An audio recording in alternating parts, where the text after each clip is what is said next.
Hello everybody, this is the Omega Lynch, back again with another Nobody Cares About My Opinion video, and I wanted to give my 2 cents on the whole Zack Synder thinks Batman should kill statement. Now, I haven't seen the interview where Snyder explains why he thinks Batman should kill. However, I've heard this argument before. First of all, if Snyder wants to make a superhero movie about one that kills, there are plenty to choose from, like the Punisher for starters, as well as all those pulp heroes like the Shadow or the Spider, who, by the way, hang on, there we go, where was I?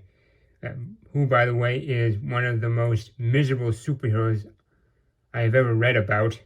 However, I'm getting off track.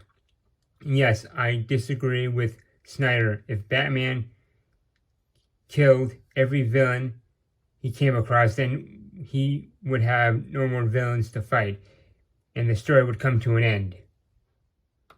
And even if the writers came up with new villains, it would just show how pointless killing villains are, because new ones would just keep showing up.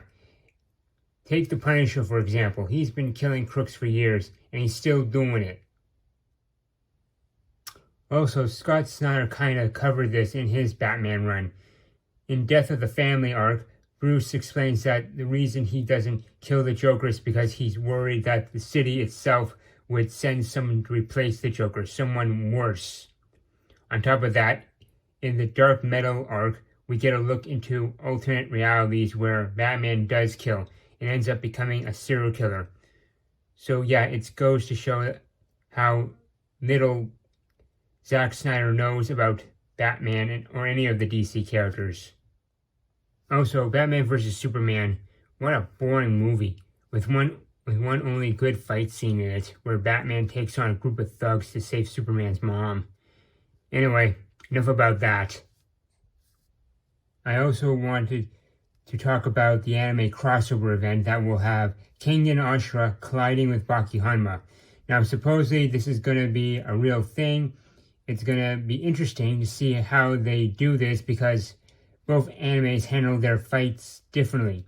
For starters, Kengan actually has their characters fight. However, in Baki, they kind of fight. They spend more of their fights talking than they do fighting. Sure, they throw out the usual punch, kick, and wrestling moves, but for the most part, they're just talking. A good example is the fight between Baki and his father. They were talking as much as they were hitting each other, which is different from Kengan that has full-on brawls. So it will be interesting to see how they do this. In the meantime, you can check out my Baki vs. Ippo fan comic. I'll leave a link below. Anyway, that's pretty much all I had to say. Like before, if you like my content, subscribe and share my videos.